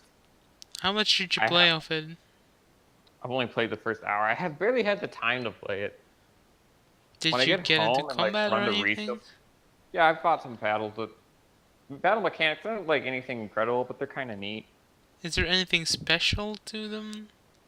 There's a slight. I wouldn't even really call it. It's like the most slight RTS tactic where dependent characters, when you have them like battle, will move around. So like in Final Fantasy, the characters just after they attack, they just go back to their previous Yeah. standing position. Uh-huh. And Skies of Arcadia, they like move. Like If you like while hitting a you're character attack. selecting, like attacks. After you like if you like select them to attack and like say your character fights in melee range, he'll get up and walk to melee range of the opponent. And over, he'll still be standing there, I right see. by the enemy. Oh. Nice. That's kind of interesting. So you can like your characters can be like put into more peril if you want. If you want. It's like if you want to kill them, just leave them there. I've also bought Donkey Kong 64, but I have not played it any. We gotta play it together. We really do. I've been itching to play it again. It's been a really long time. So. All right. Sometime after I get home. I was gonna play it while I was here, but since I got Skies of Arcadia and wanted to play it before I bought it to see if I actually liked it, I've played it over Donkey Kong 64. Wait, did you get any other deals? Considering I saw that Facebook post. No, the special deal was that he was doing a 20% off sale at the game store. Yeah, He was doing it on Dreamcast, not Dreamcast, he was doing it on NES, N64, and SNES games. But since I bought Donkey Kong 64 right before the sale, he said he would let me buy the Skies of Arcadia on the Dreamcast for the 20% off. So that's why I'm see. buying it for $72. That was a very rare game or something, right? Yeah, Skies of Arcadia is pretty rare. Okay, nice. Donkey Kong 64 is rare. I knew that joke was coming up. Anything else you're playing, Ashel? How much did DK64 cost? $30. Oh, it's not bad. It's not bad. Yeah, it wasn't bad. And I already bought an expansion pack a few weeks ago, which I didn't previously have. Oh, I forgot about those. Yeah. How much is Donkey Kong 64 on eBay? It's like you find it for like $5. Alright, well, there's a pirated cartridge. What's the Maybe point I in did that? overpay. Because It's it's more okay. like $15 to $20 on eBay. It still needs to make money. I guess. So anything else you've played, Ashel? Meh, $30 isn't too bad. I guess I could be like, hey man, can I return this? But I feel like I'd be kind of slimy to do that because I realized, oh hey, I could buy it cheaper. A deal is a deal. I mean, you're a store owner. You should know that. Yeah. Oh, well, it's not a big deal. Especially since I'm getting Skies of Arcadia at a reduced price, so I could think of like the $10 extra spent on DK64, or instead just dollars not being spent on Skies of Arcadia. True. Nice. I want to I wish I could. I'd like Skies of Arcadia's like the sort of just Dreamcast shit and stuff is general the sort of stuff that I wish like I had capture card equipment just so I could make videos about it. I wouldn't want to make like Let's Plays, but just videos talking about Dreamcast games. I mean, at that point, you don't really need a capture card. Yeah, but I'd want to use my own footage. True. That's a big one. Oh wow, this is kind of cool. So I'm like looking at info about the game corner and like the slot machines. Apparently in I don't know if they didn't continue this in later games. In Gen 1, depending on the game you had, the like icons on the slot machine would be different. So like the 7s look different in every game. The thing that says like bar looks different in every game. And the Pokemon that show up are all different too. And even the cherries are different too. It's just a really neat little thing. I don't know. I just thought it was cool. Okay. What? What? I'm just saying, okay. Yeah, like, what? That's a neat little trivia. Why are you asking as a question, though? Did you know that there's a character in Skies of Arcadia? I can't tell if it's Aika or Arkia or whatever her name is. Aika. It's probably Aika. But she is the character who Styx from Sonic Boom is based off of. Really? Okay. Yeah, if you look up Aika Stars of Arcadia, not Stars, Skies. It's Aika. If you look her up and then look at her next to Styx, you can see the resemblance. Oh, yeah. Yeah. Game theory, is Styx just a furry version? Probably. Fika? So she is based directly off her. And it pisses me off that Sega... Why is Sega like a company that won't use any of its like IPs? Like, they acknowledge Skies of Arcadia, like in Sonic All-Star Racing Transformed, there's a Skies of Arcadia stage. Wow. It like pisses me off how Sega has like these IPs that they just don't use anymore for some reason. When is the next... Maybe they'll start to if Shenmue 3 is successful. I mean, yeah, what is Sega like Maybe. good at in the current age? Well, I was Sega was never good at anything. Well then. Yes, Golden Axe is like another one of their IPs totally abandoned. Yeah. I mean, we could get like some really good new like beat 'em ups now. But nah. No, we'll get another mediocre to awful Sonic game. Yeah. I wish I could just go take over Sega, do a complete hostile takeover of the company. So begins Ashel's plot. The takeover Sega. I mean, Sega, it's kind of like, I guess I can't be that surprised, because Sega was at no point ever an intelligent or smart company. They were. But it's just like annoying how they have all these... They weren't smart in the 90s, they were just lucky in the 90s. They were good at advertising. At the that very was least, the their only thing marketing they were ever department good at. was smart. Their American advertising team was smart, and that's about it. But it's like, how come they don't make a new Jet Grind Radio game? Or Phantasy Star? Or Shining Force? Calling it Jet Grind Radio. I always end up calling it. It makes more sense to me to call it Jet Grind Radio, because you're like grinding on roller skates. Yeah, but it doesn't rhyme. So it doesn't roll off the tongue too easy. I don't know. It's always what I've just been like the one human alive How many Dreamcast games? Wow, I've got 8 Dreamcast games if I buy Skies of Arcadia. That's neat. But it's like is, when are we Space getting Channel the next 5, Knights? Abandoned, also. Yo, Brandon's in the chat. I'm gonna tell him.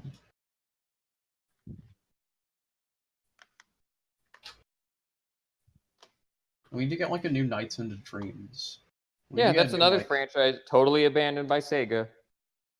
Like stuff around that era is just like, just gone. It's like Sega just doesn't understand that they could try to make more games. Where's the new like Crazy Taxi? Yeah, they don't make Crazy Look, like you're like I'm not even thinking of them all. Just the amount of IPs they possess. Yeah. They've Where's abandoned. the next Fantasy Star? Where's the next Virtua Fighter? Why does Sega Sega just make shitty Sonic games? It's mediocre Sonic games, and that's like they also make Yakuza. At least that's still around. I really hope if Shenmue 3 is successful, I hope like maybe Sega will take more interest into reviving other like franchises of theirs. Is Puyo Puyo Sega? I think it is. I don't know. I'm pretty sure it is. I was gonna say that's still like a thing that exists, but like almost everything is just kind of gone. There's even like some more obscure like Sega Genesis stuff they could do, like Vector Man. They could do there could be more like Streets of Rage. Yeah. Super Monkey And even though they never owned this character, they could like Sega should like fucking like fund and publish a game for Earthworm Jim. Oh my god. Because even though he wasn't like a Sega owned character, Earthworm Jim was a pretty iconic Sega Genesis game. Yeah, for sure. Yeah. There's also the House of the Dead. Yeah. We need the Typing of the Dead Overkill 2. Mm-hmm. It just like pisses me off how like Sega just has left all their franchises to just be forgotten every year, becoming a little more obscure than the last. Yeah. I think of like, what about like Nintendo franchises that have been like left in the dust? That's pretty much just F-Zero. Yeah, no, it's like F-Zero, Kid Icarus Until Uprising, and Kid Icarus was Punch-Out until the Wii one. I feel like Punch-Out though, it's been so long that you could probably say it's been left behind again. Yeah, but I mean, Little Mac did get into Smash just like a few years ago. Yeah. I don't really count Earthbound as an abandoned franchise. Mother is not abandoned; it's just over. Yeah, it's over. Yeah, they never had intentions to continue it. Yeah, that's like super respectable. Like that they knew when to stop. They're just like, okay, it's over. Meanwhile, we got like Mario with like 500 games, and it's like, sure. I mean, it's fine for some franchises. Like Mario's not like some complex story-driven world or anything. Yeah. The most I could ever see coming from Earthbound again would be just obviously Mother 3 getting released in the West, and I could someday see some sort of like remake of Earthbound happening. Oh wait, you know what? You know what was abandoned? Wars. What? Wars, like the Wars series. Oh yeah, like Famicom Wars, Advance Wars. Abandoned, left on the streets to die. I don't really think it counts as an abandoned. I mean, I guess it'd be hypocritical to say it doesn't count as an abandoned series if it only got one installment, when that was how a lot of Sega games were. Yeah. Was Starfy Nintendo? Starfy's a weird character. It's owned by Nintendo and another company. Oh, okay. I was gonna say, because I just remember that being like a game that I saw sometimes on the DS, and I was like, I kind of want it, but I kind of don't care. Nintendo has also completely abandoned the Tingle franchise of games, unfortunately. Oh no. You know what's always something weird to me?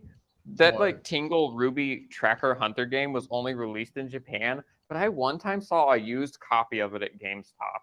Of what? Rosie Rupee Land? Yeah. That was in Europe as well. All right. Well, I still saw a used copy of it at an American GameStop. That's odd. Yeah, I thought someone imported this game, never released in America, and then at some point they traded it into GameStop. You know what else is super dead? Custom Robo. Oh yeah, that's super dead. Apparently there was a game in Custom Robo called Custom Robo Battle Revolution, which I just think is silly. There's also Chibi Robo that was dead for like half a decade, and then they put out 2 like crappy spin-offs just in a row. Mm-hmm. I feel like the difference between like forgotten Nintendo IPs versus Sega is that with Sega, almost all their IPs are forgotten, while with Nintendo, their forgotten IPs were never really like their like big hits or anything. I mean, Wars was. Okay, yeah. Wars and F-Zero are like the only 2 like Nintendo IPs that have been left to die, forgotten, that were actually like significant. Where with Sega, like all their significant IPs was everything like they're like, I don't know what you like call it, but like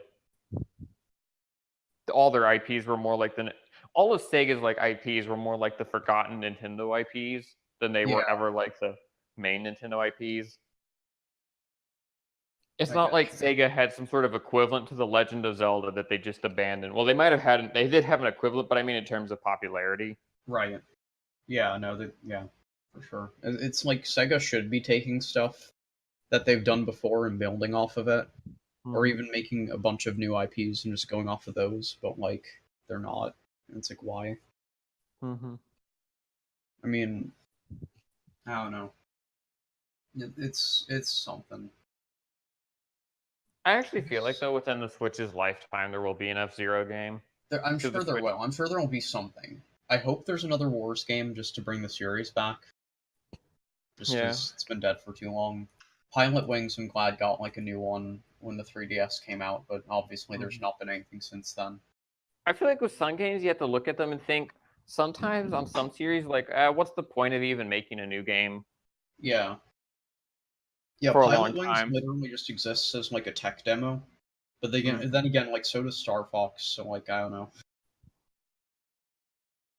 Star Fox is just kind of like the weird Nintendo franchise where every like time they make a new game for it, it starts to become more and more just a bad franchise overall. Oh yeah, no, for sure. Like Star Fox is like the Sonic the Hedgehog of Nintendo franchises. Yeah. Or like the much earlier and older games were considered really good, but then for some reason they started experimenting with things just for the sake of experimenting with them, and then they started just they kept on doing that over and over and over again until now the series just doesn't have like a reputation at all. Like literally the best Star Fox game in the last like 20 years is like Smash Brothers. It's Star Fox 3DS, a remake of a Star Fox game that is everyone agrees is the best. That's why I didn't count it because it's not. That's just why I'm hoping though that Starlink is going to be good, because whenever Nintendo is handling Star Fox to any degree, that's when they kind of like just hand it off to someone and they're like, oh yeah, here, do whatever. But like this time, it's actually just properly from the start a game that someone else is making for themselves. It's kind of like it's sort of funny for Star Fox. It's basically fucked by its creator. Oh yeah, no, for sure. And Miyamoto is always the guy who wants to try some sort of weird gimmick on Star Fox. Yeah, no, that's how it is. And it's sad too because you look at like the other stuff that Miyamoto has made, and to a degree, there's always some like core element that is kept the same. Like you've got Zelda, you've got Mario. You know, these things are just relatively they've got relatively the same things within their series and sub-series. Whereas Star Fox, there's no like cohesive ground on which to walk. There's kind of like you can't a difference say it's in those. Always a thing. Miyamoto doesn't really like do much on Zelda games anymore. Oh yeah, that's true.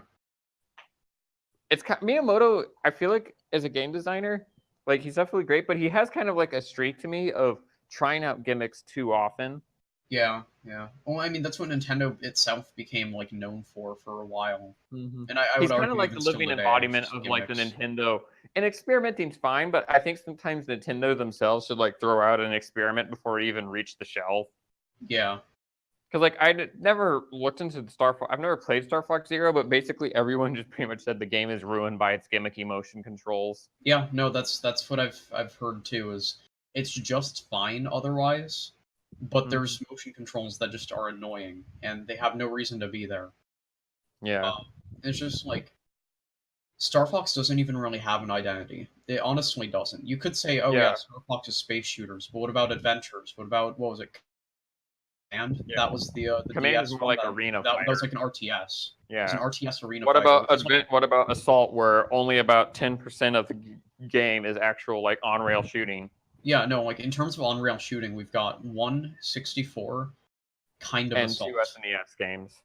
Well, no, that's And why I the said 1, because SNES 2 is closer to command than anything else. It's an RTS Yeah, with yeah, like, you're space right. shooting. So you've like, only got the you've original got Star sets of Fox, which is a 2 game that has right? aged like crap. Yeah, you've got 64, which is fine, and you've got kind of assault, and that's like a set of 3. You've also It's then like got 2 command. everyone You've like got a says this. It's like the separate. You've sad got story 2 of Assault. As everyone says in Star Fox Assault, the best level in the whole game is the first one. Oh yeah, no, that's how it It's is the for whole. all- It's Star Fox. Imagine if Star Fox Assault, the whole game was like the first level. It would probably be like considered one of the absolute best GameCube games. Yeah. No, And for there's sure. the thing about Star Fox Assault is like there's stuff to like about that game. I feel like it has good graphics. It Yeah, has a I like the great soundtrack. I redesigns. fucking love Star Fox Assault soundtrack. Assault did a great It's job. I got love a the voice acting in yeah, it too. It's not yeah, like it has good super high voice quality, acting. but It it's has a good. good story, and then it has decent gameplay moments. It's just held back so much by the awkward, dumb, on the ground parts. Yeah, no, like it's even got like character interaction and shit that's like mostly Yeah, absent from other games, but no. it's like sad. It is so sad, close yeah. to being like a great Star Fox game because it has every other aspect to be great. It's like I just think Adventures was probably the biggest mistake that was ever done with the series, and it's like even if the game itself isn't like that bad, it's just mediocre. It's Yeah, just like Star Fox Adventures the is just stuff that was added into it is so yeah. not Star Fox necessary. Adventures is just a It's sad. mediocre Zelda ripoff. Oh yeah, no, that's like exactly what it is. And it's just it didn't need to exist. We could have just had that be whatever the original name of it was, like Dinosaur Planet, and just waited until like an assault type thing. It could have just been Dinosaur Planet and then just come out as an average Zelda ripoff. Yeah, which is like par for the course for the era because this was like early to mid 2000s. That's the kind of thing that was being done by everyone. But like again, like that's I just hope beyond hope that Starlink is going to be genuinely really good, because even if it's not made as a Star Fox game, if Nintendo sees that people really enjoy this and people mostly got the Switch version, because let's face it, the Switch version is going to sell the best. Nobody's going to get the versions because like you don't get Fox. But if Nintendo sees that it is a good game and it does really well, then hopefully we'll get a Star Fox game in the same vein, or maybe they'll hire those same developers to make a new Star Fox. Just like license it to Ubisoft. Yeah, like I would be completely okay with that.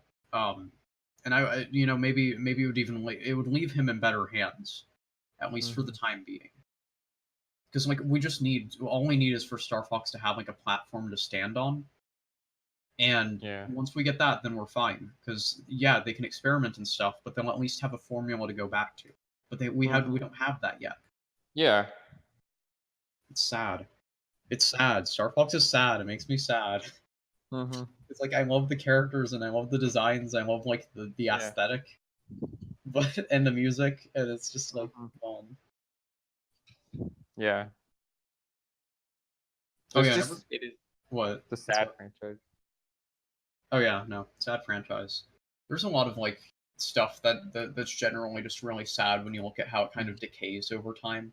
Like, the same things kind of happen to Kirby. Yeah, it's a lot less severe because most Kirby games are almost identical to each other besides spin-offs. I feel like that's kind of the problem with Kirby games, is that when I see like footage of them, I can barely tell which Kirby game it is. Yeah, no, like it's literally just the graphics that can tell you. Like everything else is basically exactly the same. And the interesting thing is too is that like the Kirby spin-offs are actually not too bad. There's like Air Ride and there's Canvas Curse. Yeah, and I think the sequel Canvas Curse. I feel like Star Fox's problem is that it's always tried to reinvent itself. Kirby really needs to reinvent itself. Yeah. No, it's kind of like got the opposite Kirby tries problem. too hard to play safe, whereas Star Fox has never played safe. Yeah, Star Fox has never played too. It's basically, I don't know like what the right analogy would be like. It's basically like some wild idiot who plays all their cards or bets it all with like a shit hand in poker. Yeah, it's someone who always folds versus someone who always holds. Yeah. There's also I was gonna say Zelda was in a similar Zelda like for a while. Zelda did what Kirby needed to do, where rot had occurred. Every game was too similar and repetitive. Yeah, we finally got Breath of the Wild, and that's kind of changing things. So but Zelda did what like Kirby would want to do. You reinvent yourself in a way that is like still It's like got the the most. identity. It's like a natural progression. Zelda was a game about exploration and puzzle solving. So take that, like take the exploration aspect and put it on steroids. Yeah. I was gonna say I never really talked about the games I've been playing, but it's mostly just been like Octopath and Dead Cells. So Yeah, I gone think far we enough went into a Dead bit Cells to overboard judge there it, for a so. second. Yeah, no, think... we've gone too long, and I don't have much else to say. So I was going to say something else about Mario Odyssey, but if we're ready to get off this subject. Well, we can Yeah, always jump back in the next episode, I guess. Yeah. Oh, wow, yeah. We've been going for quite a while. It's been like 2 hours, so that's 1 hour 50. Well, I just want to say one last thing, because this would basically close the Star Fox discussion. Yeah. Star Fox needs to basically do what Mario did, because Mario had kind of gotten, I feel like, too far from his roots, and Mario Odyssey was like more of a back to form sort of game. Oh yeah, for sure. Star Fox needs to do a Mario Odyssey. Zero tried doing that, but like they also didn't. They just kind of like pussyfooted it. They only did it like halfway. Yeah, but yeah, sad stuff. Hopefully stuff gets better, etc. Yal, you want to close this out? Yeah. Well, I didn't expect us to actually hit the almost 2 hour mark, considering we started late, but same. I guess this is the first official one, the pilot episode. Whoa. Yeah. Maybe next time we will have other people. Maybe not. We will see. Maybe next time me and Ren won't even be here. Maybe snails will be saved. Yeah. The true victims of the podcast. Yeah, Rest in peace. They were all I started stepping on them, that I stopped even pointing out I stepped on so many. Oh god. That's a massacre. That is actually a massacre. Yeah. Oh, I don't even know. I've been walking in like the same line. You'd think something as slow as snails wouldn't be getting underneath me so much, but they somehow are, because they're so fucking slow. There went another one. Oh no. Oh god. Let's just quickly end the podcast. Yeah. See you all in the next one. Never remember that. Well, see ya. Bye guys. Bye.